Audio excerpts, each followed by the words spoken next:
By law students. For past, present, and future law students. Bringing you information to help your career.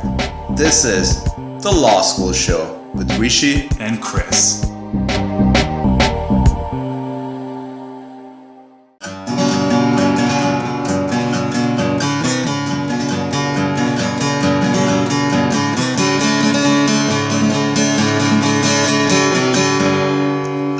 CD, my man. Playing some nice guitar. Just, it's important to develop extra skills in our downtime, Rishi. I completely agree. As you were playing real guitar, I was air guitaring. And that's, I think, a very key skill to develop as well. It is. Yeah. Very supportive.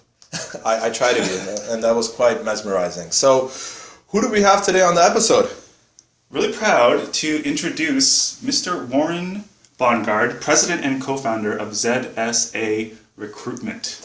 Yeah, Mr. Bongard co-founded ZSA Recruitment back in 1997, so he has really good insights to share about the legal market. ZSA focuses not only on legal market recruitment, but also on accounting and finance recruitment as well.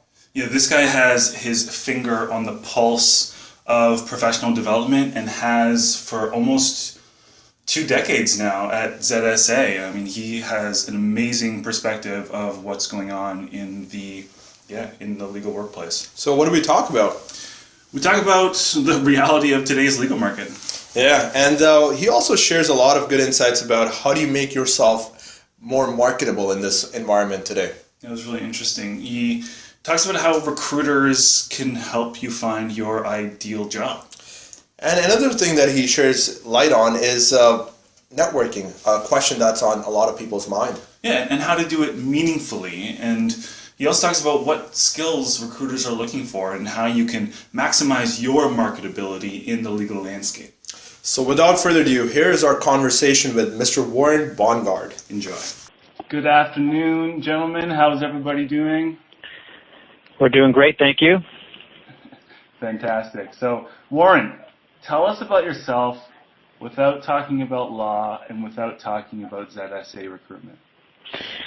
Well, what can I tell you? I am a father of 3, and that's always the first answer I give when talking about who I am. I love being a dad. I've got a 15, 12, and 5-year-old and a great wife at home, and I'm a family man and a hard-working guy at that as well.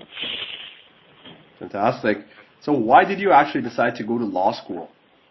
You know, it's funny. I actually didn't want to go to law school. My mother, who passed away 10 years ago, pushed me to take the LSAT exam, and I was referred to by many as an LSAT historian. I took the exam 4 times at her insistence each time. First time I didn't do well enough to get in. The second time I failed miserably.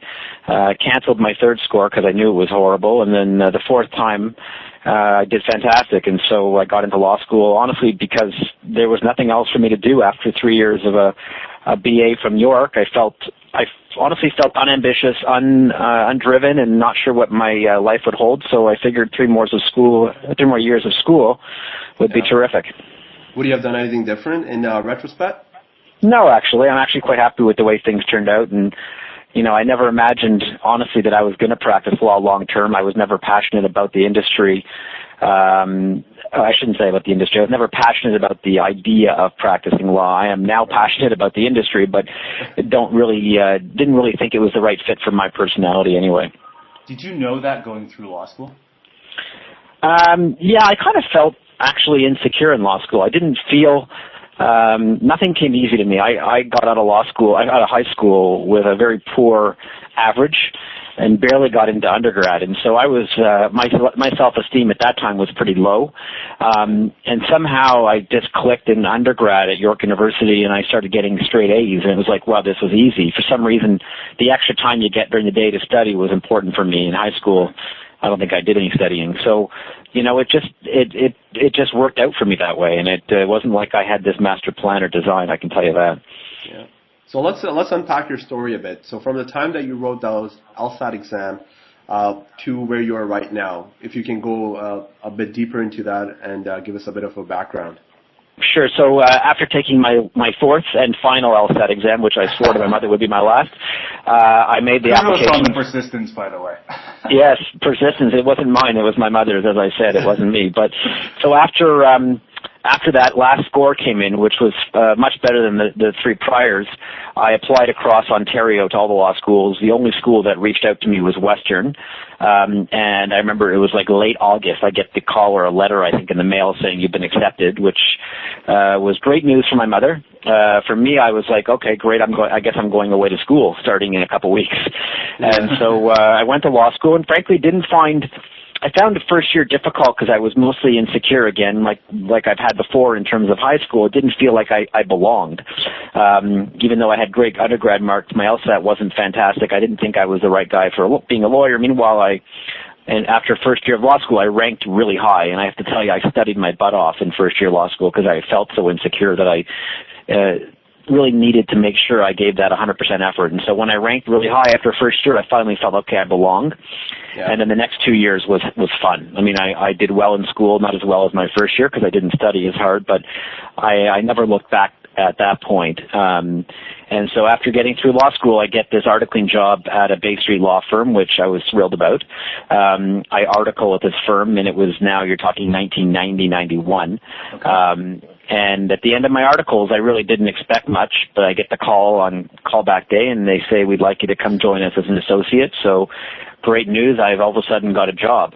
And so I take the summer off, I remember, or I think it was the fall. Back then you did your bar ads in the fall. So I did the summer off, bar ads in the fall, and then January or February you start your first year as a lawyer.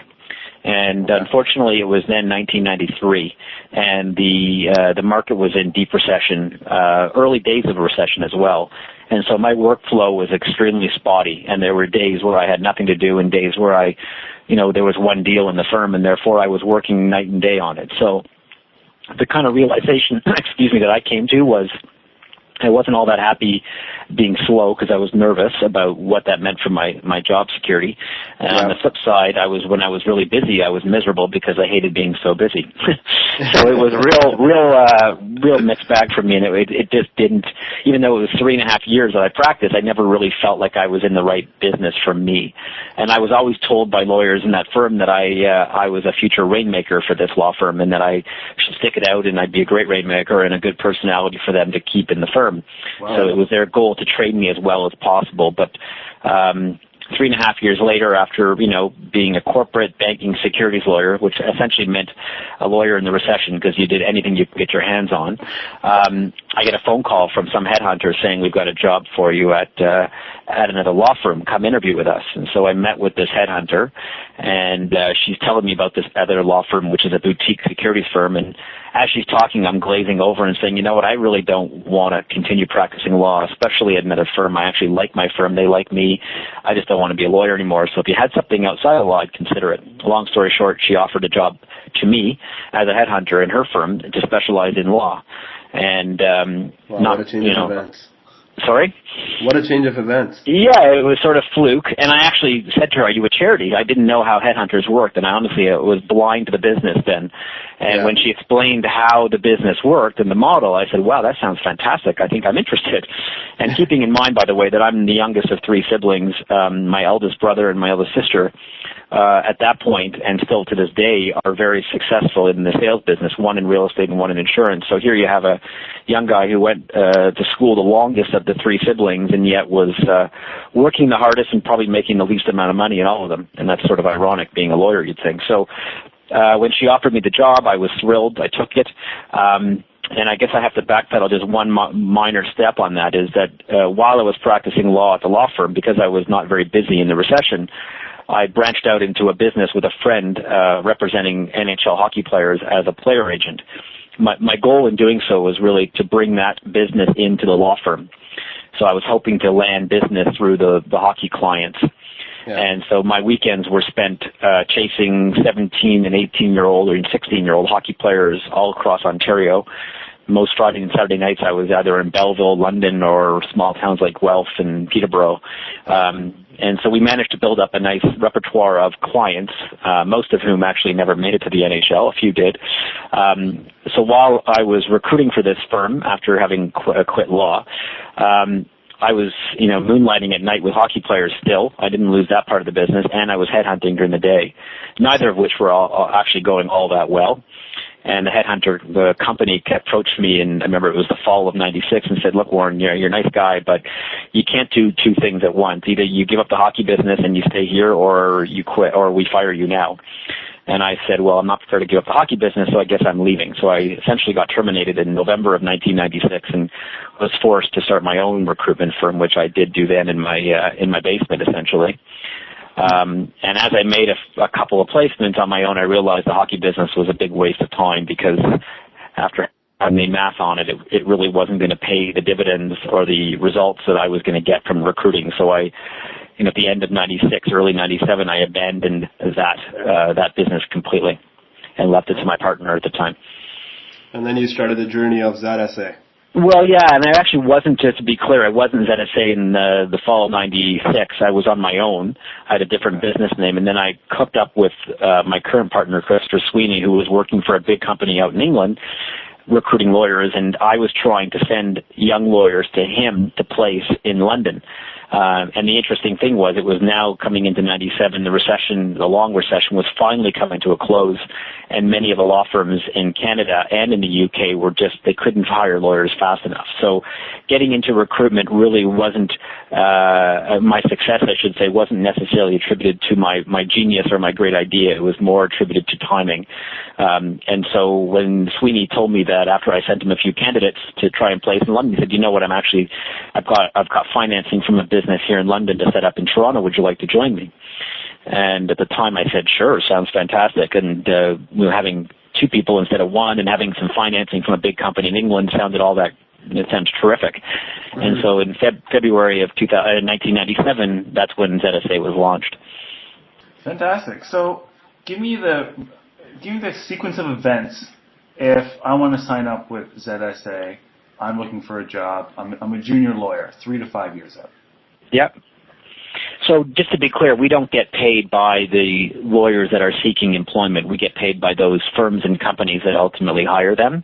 Yeah. So when a 3 to 5 year lawyer approaches me, if I think, or one of my consultants think, we can do something with them, which in our business means place them, of course, or there's a prospect of placement, we will invite them into our office for a 45-minute to an hour interview. We then interview them. And spend some time talking about their career path, etc. And they are now officially registered with us at that point. Okay. And during that session, we will discuss if we think there's something plausible, openings that we're currently working on, i.e. mandates that are with our clients, and whether we think they're appropriate or not. And if they are, we'd recommend them to our clients. Yeah. That's obviously a very abridged version of what goes on here in terms of how a young lawyer, or even a partner for that matter, would register here. And are there certain type of skills that you're looking for during that first interview that you have with the individual? You know what? It really depends on what mandates we have at that moment, or we predict. I've been doing this now for 18 years, so I think I have a good sense of, when I see a resume, whether or not I think there's something in there, whether it's the skills, whether it's the volunteer time they spent, it's their interests, etc., that I think would be of interest to me or my clients. And so I'm always looking out for my clients, trying to find just candidates that I think are placeable, for lack of a better word, people that I'd like to meet and people that I think my clients would like to meet. Interesting. Are clients coming to you? It's been 18 years. Yes, they are, and we're certainly still coming to them as well, meaning that it's not like we can sit back and rest on our laurels, that clients will just call us and say, "Hey, Warren, we've got this job opening at our law firm. Can you find me some people?" Mm-hmm. As you understand, this is a relationship business. As much as it is with the candidates, it is more so with the client, and having the client's confidence that they trust our judgment, and they have come to trust, if they say to me, "Look, we are looking for a 3 to 5 year lawyer like the one you described, I trust if you send me somebody or you recommend somebody, I'm going to interview them." And that's where our relationships have gone from the beginning, when it was cold calling and no one knew who we were. And frankly, I was so green behind the ears, I didn't know anything. and they kind of knew that. Yet the demand was there, so we were able to sort of build relationships and bridges with clients over time. So for just turning it around a bit, so for in the sense that students looking to become a recruiter, what skills do you think make a good recruiter? You know what? I think it's the most important is the personality and the sales drive. You know, I think one of the things we find difficult, and my most junior recruiter in Toronto right now has been with us for 8 or 9 years. Wow. And what I think that says is that, you know, when we find someone good, we don't let them go, first of all. But secondly, there isn't a bunch of people coming out of law saying, I want to be a recruiter. Like, I don't think that's a career path many people think of.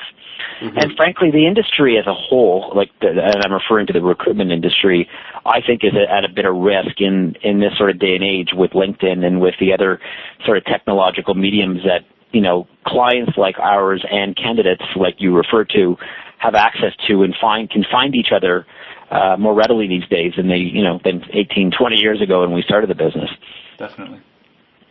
So I think people need to really think hard about, you know, coming out of law school, do you want to be a recruiter? Well, you know, if that's the case, then what I would say to them is, that's great, we would be interested in talking to you, but they should also think about other career paths that would be in the sales-oriented business, and there's many others, obviously, out there. Having that sort of legal background to me is critical because it enables our recruiters to talk the talk with candidates, to understand what the issues are about being in a law firm. And frankly, almost every recruiter in my company have practiced at least a year or two, if not more. So with the competition for recruiters, what is the benefit to your clients that ZSA provides? Well, people say size or big isn't always better. I think in our case it is. And what I mean by that is that our scope of coverage of the marketplace, not just in Toronto, because we have recruiters in Vancouver, Calgary, and Montreal. When a client calls me and says, I need this needle in a haystack, let's say a capital markets lawyer with very specific trading experience, and you go to one of our competitors, which is the largest, next biggest competitor's got 3 recruiters, I think, nationally. There's only so many candidates that recruitment firm can cover successfully, whereas we have 20 people covering the country and having 20 people's relationships multiplied by a minimum of 300 candidates each, plus those other candidates that they would get referred to, is pretty vast. And so that's why I think our model and our brand is far superior to our competition, especially when you're looking for something that's not easy to find. Yeah, that's massive. And the fact that you've been in the game for 18 years builds such a level of trust with so many of your clients that it must be a lot of repeat business, so to speak. It is, and what's really interesting, and you're right, is that you get these candidates who we've known since they were 3 to 5 year, like you talk about 18 years ago. These people are now managing partners of law firms, mm-hmm. and that has been the most rewarding and satisfying experience for me in this business, is to watch that development and to see my good friends and my cohorts from law school and the like who are now running departments and running law firms and general counsels of big companies, and all of that is just so nice to see, because when I first started this business, I felt like a kid working with much older people, and those people that were, quote, much older are my age now, right? So it's nice to see that that full evolution of Circle has really sort of come back and helped immensely for me and our firm. So when you actually started off, and even afterwards, what were some of the big challenges that you were facing? Because the market has started to recover by the time you started. So when you just started off this practice? You know what, I hate to say this, it was actually easy. I mean, the law firms, not just in Toronto, we were placing lawyers in California and New York.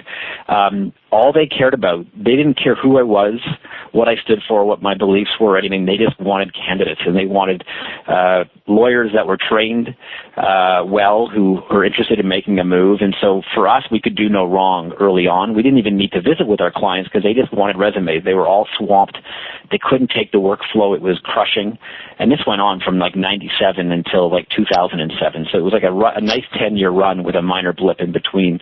The tech bubble in 2000 and 9/11, really did sort of take a bit of a toll, but nothing that was sort of sustainable. So, during that period, we couldn't do any wrong, and then enabled us to, certain clients just really came to like us because they realized we were tapping into the right talent base. And what kind of changes have you seen since 2007 in the legal market? That's a great question. It's really become much more relationship driven, where all the law firms in particular are becoming much more discerning in their efforts to hire. So they're more careful in how they hire. They expect us to do a bit more due diligence on the front end, meaning to make sure we're not sending them candidates that aren't who they say they are. And more importantly, the in-house market has really blossomed, because the changes since 2007 is that the law departments in corporations has grown, and that means more hiring from our perspective, but also means at the expense of law firms, meaning law firms are losing more lawyers to companies. And frankly, to look at it in hindsight, that's probably not a bad thing, because what it does do for the law firms, it builds greater bridges and relationships for them to get work from those companies. For sure. And do you see the same trend going forward in the next 5 to 10 years? I think I'm a little concerned. I think the trends going forward in the next 5 to 10 years is going to be sort of figuring out the inefficiencies in the market, and to be more precise, the excess number of lawyers that are being displaced by the sort of ratcheting down of the bigger law firms, meaning that, it used to be in pre-2007, it was cool for a law firm to boast its size and say how big we were. It's not so cool anymore, if you know what I mean. And now it's all about profitability, efficiencies, and so what we have in our market is these emergence of these virtual law firms that have cropped up like all over the place, and they're comprised of high performing talent from the big firms that can do work at a fraction of the cost the big firms can. And so certain clients or buyers of legal services are aware of that, and they're starting to gravitate towards, to the extent that the matter they're retaining them on is not bet the farm kind of work. They're quite happy to go to these types of firms. And the other final thing, sorry, go ahead. No, please. Well, the other thing I should mention, in one of our businesses that have grown in the last couple of years, is what's called Lex Locum, and it's owned by ZSA, so it's really our business, but we brand it differently, and what it's designed for is also to address the inefficiencies on one hand. On the other hand, it's really to address the electronic volume of evidence in litigation mostly. And so what you have is what's called e-discovery that you may have read about. Yeah. And when you get these massive litigation files, and there's thousands and thousands of emails or documents that the law firm needs to go through, they recognize, or the client recognizes, we're not paying someone $400 an hour, and multiply that by 10 lawyers to go through all these documents. What are our options? There was thought that in the U.S. there was, sending it off to India or sending it to offshore somewhere where it can be done at a lot lesser cost. What we've got going on here is a Lex Locum, which enables law firms to tap into our resources and our database of great candidates who are available and ready to sort of start tomorrow on these document review projects. Oh, wow. And then the law firms hire these guys on a project-based? Correct. We hire them, actually. So we are essentially, I wouldn't describe us as a law firm, but we're the project manager. So it might be a law firm in Canada. It might be a law firm in the U.S., which has happened in both cases for us. It also might be a company that says we're demanding our law firm to engage you, and we have, we could have 40 lawyers, and we have close to that right now going here on a major document review project, and they're essentially reviewing documents day and night, and they're getting paid by the hour by us. And then we're billing out their time, of course, plus a markup for our profits, but it really is covering our costs and everything else, but it's at a fraction of what they would pay any law firm to do that kind of work. That's really interesting. So has the market developed in any other ways that's allowing lawyers to use their legal skills in a new fashion? Yeah, and absolutely, and I think this is an example.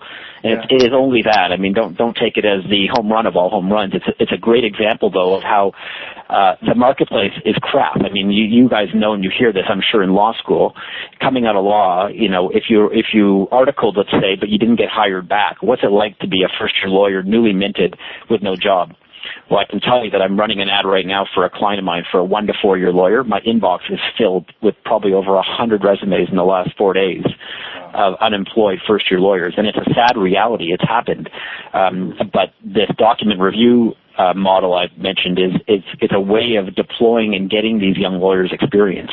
And so they hook up with us, they hook up with Deloitte, which is another firm that does it, and other document review companies, and then they get a chance to get exposure to legal documents. Now, mind you, it's not like, I wouldn't deem it to be high-end legal work, but it is good quality exposure, and plus it's good money. I mean, they can make decent hourly rates and keep their cash flow going, post articles, and hopefully it leads to something down the road. Because I think in most cases when you've got document review lawyers, some of them have made a very good career out of it, don't get me wrong, and they can make better money than being an in-house counsel in some cases. But for others, it's a stopgap for them to get something more permanent. Yeah, well, that's exactly what it is, right? For these guys to get experience, any fashion they can get that experience just makes it easier to get a position ultimately, or even making those introductions to the law firms. If they like the work, they potentially can even get hired there. Right, exactly. Don't forget that we're not the law firm. Right? We can't hire them. I mean, although the law firm will get exposure to them. And we've had that where we've put lawyers at law firms directly. And, you know, let's say there was a half a dozen that we put out on one project, one or two of them would have gotten permanent offers at the end of it. And of course, there's still benefit for them to have a relationship with you. Of course. Yeah, absolutely. So it works. Yep. Yeah, there's a lot of discussion in the market right now about small firms in small towns being seriously in need of young lawyers. So maybe you can speak to that for a moment. And are there any other tips that you would give to a new graduate to find employment? Well, I was interviewed in March on BNN, which I'm not sure if you've seen the interview or not, but it talked about, you guys saw it? Yes. Yeah, so it was talking about the value of a law degree, and I think that's probably where your question stems from. But it really is a problem, because I can tell you that I hear from sole practitioners and small law firms in these rural areas that are outside of the, major city centers that are, most cases men, but some cases women, most cases men that are in their 60s or 70s who would love to retire, and they've got this great following, like a great following of clients, and they don't know what to do with their practice. And they feel bad and guilty because they don't think there's adequate representation, let's say, in their local market, or they just don't want to leave their clients high and dry. And so what they're calling us for is, can you set me up with a young lawyer who would be willing to move here and take over my practice? And there's a lot of opportunity for young lawyers to do that. The problem is convincing young lawyers that, living in Ingersoll or living in these small cities that are all over Ontario or Canada for that matter is of interest, because they're all looking for the big city, Bay Street type dollars and hours, and that's not what you're going to get in those small towns. So that's been our big problem. And frankly, just to be clear, I don't do that part of the business. I don't want to get into that side of the business. I think it's a great idea for young lawyers to explore, but I'm not so sure that from my business perspective, it's a good model to follow for us. In your perspective, is it easier for a junior lawyer to move from a larger sized firm down into a smaller one? And is it very difficult if you start in a small firm to later move your way up and work into a bigger one in a bigger market? It's, currently in this marketplace, you're always better off, and I think you probably know this, but you're better off getting your experience in a larger firm. There's a level of understanding and acceptance when you look at someone with that kind of pedigree coming out of a big firm. The flip side is in the first 10 years of our business here, we were much more interested in the kind of experience candidates had, and we didn't discriminate about candidates, first few years of practice, even if it was a small firm, because the demand was so high. But now in this market, I think you really need to make sure, if you're not going to get work in a big firm, you need to get good work, period. It doesn't mean where it is. It's just focus on the quality and the level of experience you're getting, and be good at demonstrating that in your resume, because the minute somebody looks at a resume and they don't recognize the employer that you're at, there's judgments that are passed, and we're all human. We do this, and I think it's important to defray that by being compelling in how you describe the kind of work that you do. Good point. What are some of the skills that you're seeing junior lawyers lacking in the market today? I don't think there's anything that we're lacking in young lawyers today. I think, it's been documented enough about the different generational, I guess they're called millennials. Is that right? Yeah. I just read an article today about it. I just think it's bridging the gap between the baby boomers and the millennials, and having a better understanding of how people work. And the boomers are looking for, I think, still a little bit of that FaceTime mentality, where people are going to be in the office and they're going to be performing during usual and perhaps extra business hours, whereas the millennials are looking to work very hard, but they're looking to work at their own schedule where they can be mobile and remote. And I think that is the gap that still kind of exists in law firms and other places. Are there any, in your candidates that you place, aside from a strong legal resume, what kind of personal characteristics or career characteristics do you look for? The first and most important one is ambition. I think people need to be ambitious about their careers and need to really want to succeed. You know, a lot of it is in effort and in conscientiousness that I measure as being the most important skill set of any good candidate. I truly believe that anyone that I meet that's been trained in a decent law firm or even in a small firm, I trust their skills, and perhaps that's a mistake, but let's assume that they all bring to the table a satisfactory level of legal skills. I then look to how committed is this person, how responsive are they on email and phone calls, and how polite are they and diplomatic. Like, those are all, to me, the soft side traits that, you know, I don't always see, and I'd like to see. And it gravitates me to certain people that bring those skills and traits to the table. And perhaps that's just because that's the way I am. I like to be conscientious. I think I like follow up and people that are really on top of things. And I think that's the most important thing. I really do. Just to follow this question a bit further, what are some things you think students or younger lawyers can do to develop some of these skills or to make themselves more marketable? Make themselves more marketable. I think you tapping into your sort of entrepreneurial spirit, if you have any, is respected by many. So really appreciating the business model of, let's say, a law firm as an example, when you're a young lawyer and you want to get a job in a law firm, appreciating how the model works, understanding where the profits come from, where the money's spent, and getting a handle on, okay, how can I contribute to that? I think is the most important level of awareness one can bring to the table. Even in a first year, you have to appreciate how businesses work and what you're bringing to the table to a business. And if you can't get that out of your head, or if you're not thinking that way, you're not necessarily giving yourself a chance to succeed in that environment. And so I think, unfortunately, some lawyers look at this and they say, okay, I want a job and I want to work 9 to 5 and I just want decent work. And as opposed to saying, well, how does this firm get paid, and well, how much are you going to bill me out at, and all those kinds of questions or awareness is really important for young lawyers, I think, to grab onto and understand before they even sort of tackle the job search market. Yeah, I think that's definitely often overlooked, and especially when you're in academic rigors for 3 years, the whole business side of law does not even cross your consciousness. It doesn't. You're right. No. And I've spoken to a couple deans in Ontario, and they agree, but I think there's enough co-curricular activities, at least they feel there is, in addressing this, you know, from the client counseling skills that you develop in those competitions and moots and all of that. Those are all to me academia. It's not really the business side of law, and why is law an industry itself, and how does law stay afloat, right? And I think everyone needs to understand what the law firms are faced with, and what the small firms and these document review companies and these emerging virtual law firms that are coming up. I think you have to really appreciate what's out there before you can tackle the market and know what you want. Yeah, I think there's enough substance there that could be an upper year course in law school for sure. One that I would take hands down. Sign me up. I'll teach it if anyone's interested. We'll keep you in mind for it. It's similar to the entrepreneurship courses that I've really started picking up in business schools now. It would be good to have a similar course in law school as well.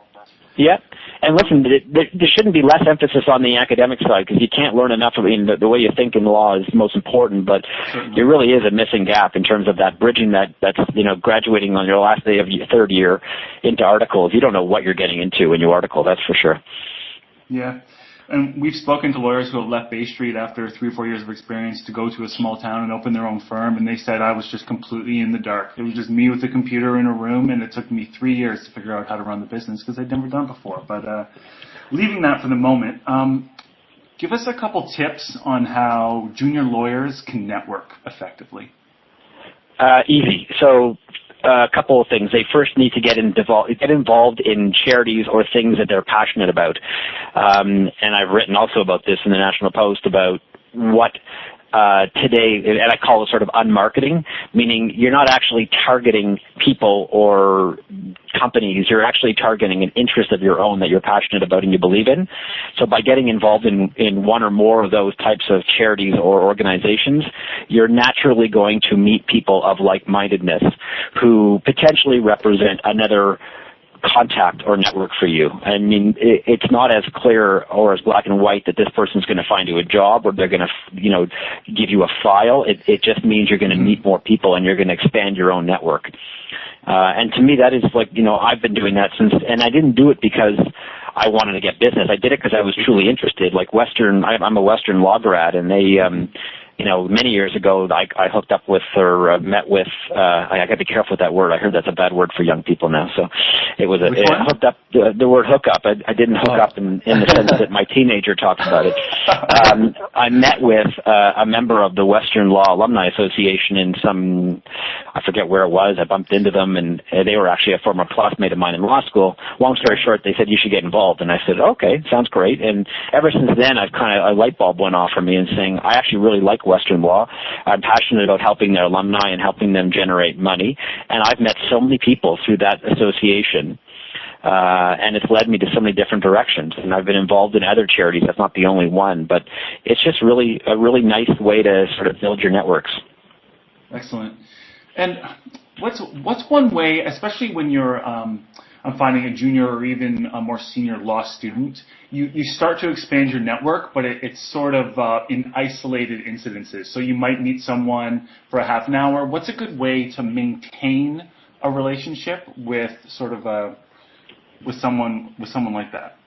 It's hard because you can't force it, right? So, I mean, I think if it's a natural good connection where you feel like you hit it off with somebody and that you've got some mutual interests, the easiest thing to do is, dropping them, let's say, first of all, you have to read. I think you have to read current events and read, whatever's going on in the world. And then, keeping their interests in mind and your own, sharing articles that you've read, things that you like that you thought they might find interesting. I mean, I think that's an easy baby step one can take into sort of building that contact. There's been, I've read books on psychology and building business, and they say it takes 10 touches from the first one to actually get someone to talk to you and to trust you and to sort of potentially give you work if that's what you're looking for. That's interesting. And so in the sort of that milieu, I think you want to look at anyone that you meet that you think is important for your future networking efforts, but they may not mean anything today, is to, keep a good contact list, whether it's on your mobile device or computer, and just remind yourself that every so often if you're reading something, and if you're reading a lot, it'll make you think about people that you've met along your travels, and then drop them the quick note, say, hey, I just thought of you, I thought you'd like to read this, and you may have already seen it. Just something small like that, but I think it's thoughtful, and it goes a long way. And adding a little bit of value is... Exactly. It goes far. I call it sort of emotional equity, right? I mean, that's really what it is. Yeah, that's a good term. I like that. Do you find that using social networks such as Twitter or Facebook help these kind of relationships, or going more traditional routes is the better way? I'd say it's fantastic, and you're lucky to have it. I wish growing up in undergrad and law school, had a social network to lean on to build my networks, because I think it'd be even better today if I had it. So I see nothing wrong with it. I think you'd be very careful what you put on it.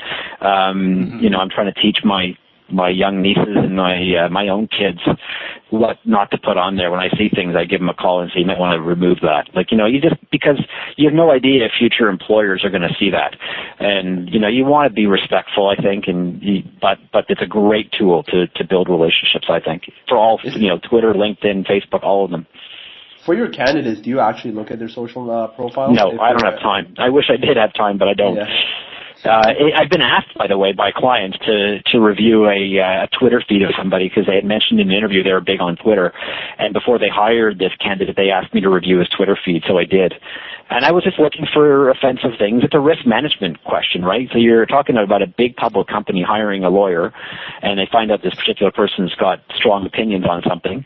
They want to know.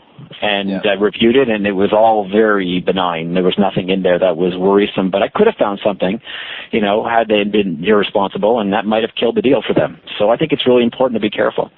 Yeah, for sure. And talking about reading as we were before, where are some places where people can access your articles that you have written? So I have this iPad app that maybe it's outdated now. It's called Zite, Z-I-T-E. And what it enables you to do, it's an aggregator of magazine articles and newspaper articles from around the world. And I essentially pick the topics that I'm interested in. So I'm not like, I don't read articles that I'm not interested in. So I mean, I have my own passions. I'm very interested in a few sports, and I'm very interested in the business of law and a few other things. And so I read a bit narrow, mind you, but I read the articles, religiously. And whenever I see something, I'll tweet it, I'll send it off to someone I know, or I'll do whatever I can because I'm actually interested in. I think it's good conversation pieces. So, what about the articles that you've written personally? I was most of the ones I've written have been put online either through the National Post or through our website or through other lawyers. I get interviewed a lot, mind you. So it's not necessarily I haven't written an article in about 9 months, and I'm definitely overdue. But that's your chance. Now you have the opportunity to share your thoughts on your own feeds as opposed to worrying about it going on a bigger feed. Even though it's better if you could, of course, but you can't always get the newspapers to publish your stuff. Yeah, of course. Well, fantastic. Thanks a lot for taking this time, Warren. We really appreciate it. It was a very informational interview, actually. Well, thank you. You guys are good interviewers. You made it go by fast. It was easy, so thank you.